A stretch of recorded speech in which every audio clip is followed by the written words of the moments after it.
Eu tô com muita fome, meu. Boa noite, irritado. Boa amigos noite. e amigas do canal. Hoje eu estou com o sociólogo, professor Silvio Zanin, de Lisboa, que está com muita fome, que amanhã foi tudo registrado, mas será Trabalhar cortado. na eleição do Conselho Tutelar. Isso, que amanhã será mesário, né? Hoje, 5 de outubro de 2019, a eleição será amanhã. Então vamos ser breves, porque o homem precisa dormir, comer e dormir depois. E nesse exato momento está tendo o jogo do Corinthians, então se tiver um grito de gol, já sabem de quem será gol. Mas não parece que o Corinthians vai fazer gol hoje, mas claro que vai fazer o Grêmio. Bom, o Silvio não parece ser fundador do PT pelo ar jovial, mas de fato há 40 anos atrás ele ajudou a fundar esse partido. Então começa a contar pra gente, Silvio, como é que se deu o começo da sua militância. Nessa época eu era estudante e quando surgiu a possibilidade do PT, depois dos movimentos sindicais do ABC, eu me filiei no PT em 81. Você estava em que série? Estudante secundarista, e a ideia era fazer a legalização do PT e fazer a campanha para o Lula poder ser candidato a governador do estado de São Paulo. Você acompanhou as greves do ABC pela televisão, a prisão do Lula? Você já tinha alguma militância aí, não? Eu tinha militância estudantil, né? Depois que eu entrei na universidade, aí lá para o final dos anos 70, 78, 79, 80. Então você já era estudante da PUC de Sociologia? Não, eu era estudante secundarista. Aí eu terminei na PUC em 85. Faculdade de 85. E aí a gente fazia aquela velha campanha de porta em porta para conseguir filiados do PT, porque a norma que o governo militar tinha feito da reforma partidária, da reformulação dos partidos depois da Arena e do MDB, era você ter ou o número de deputados eleitos na eleição anterior ou pelo número de filiados. Como o PT não tinha candidatos e poucos dos deputados tinham vindo para o PT, a única alternativa que tinha sobrado para a gente era a campanha de filiação. E aí a gente batia de porta em porta e naquela época os diretórios eram por bairro. E eu moro na Avenida Brigadeiro Luiz Antônio e por algum motivo o Tribunal Eleitoral considerou que eu era do bairro da Liberdade na época. E aí nós fundamos o Diretório da Liberdade e até outra reestruturação, que daí virou Diretório Distrital e acabou virando Diretório Distrital da Bela Vista. Mas inicialmente a gente fundou o Diretório da Liberdade, que era bairro por bairro. Em 81 você tinha quantos anos, portanto? Secundarista? 20 anos. 20 anos você fazia ensino, que é equivalente a ensino médio. Ainda não. E ingressou Não, nessa época, 81, não. Já estava na PUC. Não, eu estava no ensino médio nessa época. Tá. E você teve uma referência familiar para comer? Assim, Não. Qual foi a primeira vez que você ouviu falar do PT? Quando começou a proposta do Lula de fundar um partido. Aquele discurso dele de que o movimento sindical não adiantava, conseguir uns aumentos, umas porcentagens de aumento, era preciso governar o país. Tá. E aí o PT tinha uma proposta de um partido que representasse os trabalhadores e uma proposta de a gente conseguir... A ideia era que o PT fosse um partido socialista, né? Mas o tema da tese é justamente isso, já vai entrar nisso já. Muito provavelmente vai ser muito difícil você caracterizar que em algum momento o PT tenha sido realmente socialista. Porque quando o PT nasceu, ele nasceu como um partido amplo, um partido de várias militâncias, de muita gente experiente, muita gente nova, e acabou assumindo uma tese de um socialismo democrático, que é uma jabuticaba, né? Não existe socialismo democrático, porque a democracia não é uma coisa ligada. A democracia é uma coisa criada pela sociedade contemporânea, criada pela Revolução Industrial. Então, e depois surgiu aquela ideia de disputar as eleições. Bom, você é sociólogo, certamente sabe o que está falando. Não tem nenhuma nenhum parentesco, nem mesmo, talvez com a social-democracia. Não, o que tem no PT é uma trajetória muito parecida com o que aconteceu com a social-democracia depois que ela se tornou um partido o partido da ordem. Aquele que o Marx chamava dos partidos da ordem. São aqueles partidos que gerem o Estado, não mudam as relações sociais, não mudam as relações econômicas, e você pode gerar o Estado, você pode gerir e administrar o Estado de uma maneira mais distributiva de renda. Mas isso não significa que você mudou a natureza do Estado, porque o PT acabou assumindo uma postura muito ingênua a respeito do que é o Estado, como se o Estado fosse um ente que gere a sociedade e que quem ganha chega lá e fica lá, o que não é verdade. O Estado é uma criação da era contemporânea, e esse Estado ele não tem nada a ver com os estados anteriores que as sociedades criaram, não tem nada a ver com as cidades-estados da antiguidade, não tem nada a ver com o Estado romano. É um Estado típico e específico criado pela burguesia depois da Revolução Francesa. Esse Estado não é a continuação daquele, tá? Porque até a Revolução Francesa o Estado é controlado pelas monarquias. E todo o poder jurídico e todo o poder político que havia na época era uma outorga da monarquia. Hoje não. Hoje quem garante a propriedade, diferente da antiguidade, diferente da Idade Média, que a propriedade era garantida pelo próprio dono da propriedade, pelo próprio nobre, pelo próprio aristocrata, com os seus próprios exércitos, seus próprios vassalos, escravos ou servos. Hoje não. Hoje quem garante a propriedade é o Estado. Você pode ter 50 propriedades na sua vida que você nunca foi nela, mas você é dono por quê? Porque o Estado garante. Se alguém ocupar a sua propriedade, ela vai ser desocupada pelo Estado. Não é mais o proprietário que garante a gestão do modo de produção. A finalidade do Estado é fazer isso, é propiciar o acúmulo de lucro. Tá, mas voltando um pouquinho para a sua ida ao PT, ainda não estou muito eu fui pro PT por causa disso, porque na época... Você estava que eu não falei ainda. Ensino médio. Na época eu estava muito próximo, depois eu acabei virando membro dessa corrente do trabalho, uma corrente trotskista.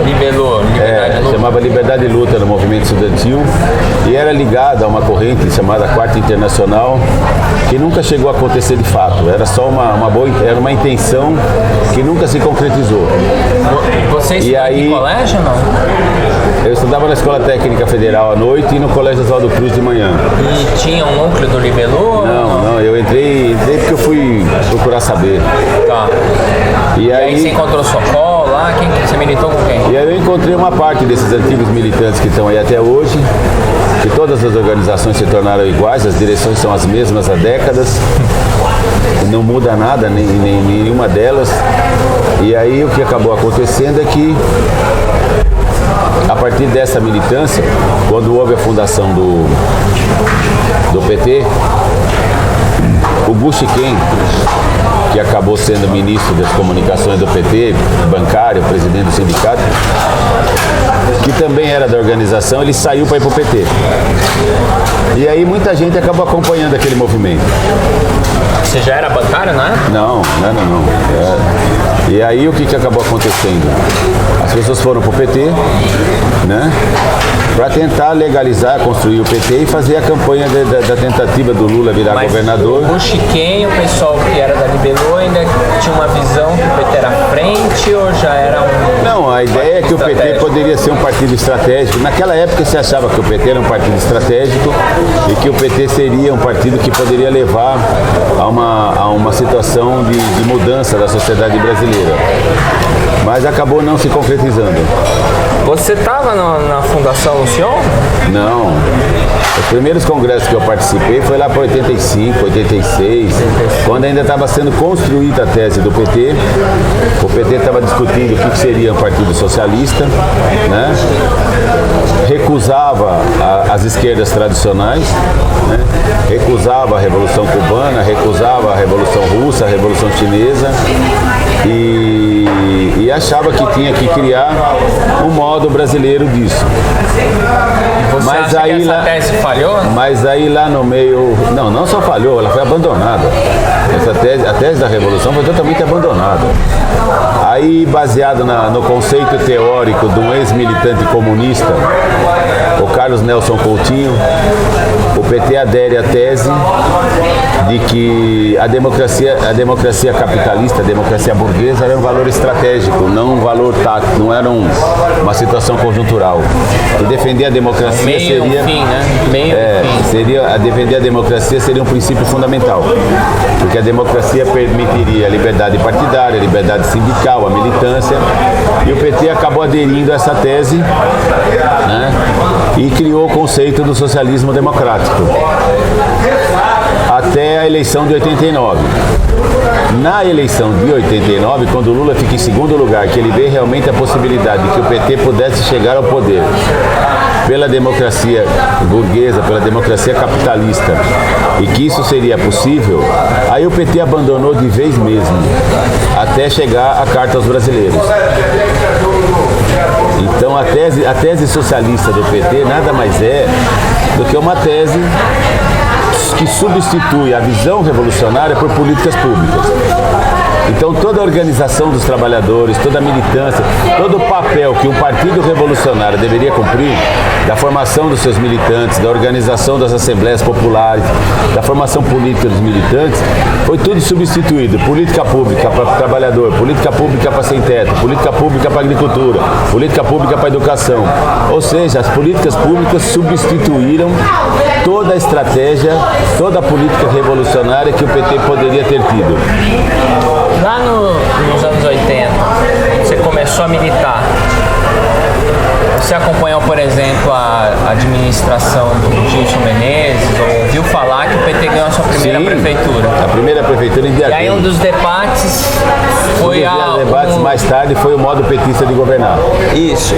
Tem um livro com esse título que tem várias experiências municipais, seria interessante você procurar. Sim.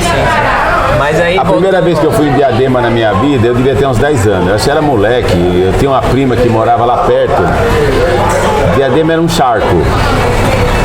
Assim, uma cidade que não tinha saneamento básico, não tinha muito pouco asfalto, tinha um núcleo só. Quem mudou Diadema, quem transformou a cidade de Diadema urbanizou foi o PT. Mesmo que depois o Gilson tenha saído do PT para ir para o PSB, tenha tido muita divergência do PT no ABC, mas indiscutivelmente, quem fez de Diadema o município que ele é... O PT governou Diadema mais do que governou o Brasil, né? Governou várias vezes Diadema e as transformações em Diadema é um exemplo, assim, fantástico. Mas vamos voltar ao primeiro governo petista. O debate dos conselhos. A questão, conselho gestor, conselho popular. Não, conselho gestor é uma coisa, conselho popular é outra. A ideia dos conselhos, das assembleias populares, era para elaborar estratégia política e organizar os trabalhadores, que as suas assembleias poderiam se tornar reivindicações a serem executadas. Uma das ideias disso, né, quando se criou o PT, era a ideia dos setoriais, né, que você pudesse discutir políticas a serem discutidas, por exemplo, setorial de moradia, setorial de educação, saúde. Aí o PT organizava muito assim. Essas ideias acabaram não se tornando assembleias populares, nunca foram chamadas as assembleias. E Diadema teve essa experiência? A experiência que se teve lá, a primeira experiência que se tem é em 80 em Porto Alegre. A experiência que acabou sendo chamada de orçamento participativo. Foi o máximo que o PT chegou, foi orçamento participativo e os mutirões da habitação. Agora, qual que é o modelo de conselho que a esquerda no PT defende? Seria o deliberativo? Seria transferir hoje não defende conselho nenhum. Hoje não defende conselho Mas naquela nenhum. época, seria transferir... Não, mas não tinha proposta de conselho. Conselho popular? A proposta de conselho era minoritária no PT e nunca passou. Nunca foi aprovada como política estratégica do PT. A partir das eleições de 82, 86 e 89, o PT começou a elaborar propostas de políticas públicas. Tá, mas vamos voltar para... Porque eu acho que isso é uma ponte com essa tese do socialismo democrático. democrática. O Conselho Popular seria, em tese, uma transferência de incumbências do Legislativo para o Conselho? Então teria aspecto... Os conselhos se organizando. Os conselhos se organizando no país inteiro, você teria... É uma disputa política ferrenha, uma disputa política enorme. Você querer disputar com as instituições do Estado. Mas aí depende também do grau de organização, do grau de politização e do papel do partido. E aí, o PT naquela época... estava preparado para... Não, o PT naquela época se recusava a ser partido de vanguarda ou partido de dirigente, porque o objetivo era ser um partido de massas. Né? Então esse conceito acabou não permitindo ou não levando, na realidade não acabou não levando a organização. De Diadema, o Gilson teve conflito com a esquerda do PT porque teve muito conflito. Não queria teve muito conflito porque teve muita gente que foi pro governo e acabou descobrindo que a militância do partido atrapalhava o governo. Você entendeu? Então o que acabou acontecendo foi isso. Houve muita divergência entre os membros que estavam no governo e aqueles que não estavam. Aqueles que atuavam como militante sindical, militante partidário e aqueles que atuavam como membros do governo. Né? Então os caras vestiam a camisa do governo e acabavam deixando de fora ou deixando de lado aqueles que não tinham ido para o governo e não atendiam as reivindicações necessárias. É uma coisa muito difícil. É um problema, é uma coisa difícil no PT, inclusive. O problema da burocratização começou na primeira administração. No governo do PT é muito difícil, inclusive as negociações salariais. São muito complicadas as negociações salariais com o governo do PT. Não é fácil o governo do PT. Não é porque o PT está no governo, você entendeu? A não ser o governo do Lula, mas os governos municipais e estaduais, inclusive em São Paulo, nunca foram fáceis. Vamos fazer uma pausinha? Nunca foram fáceis essas negociações.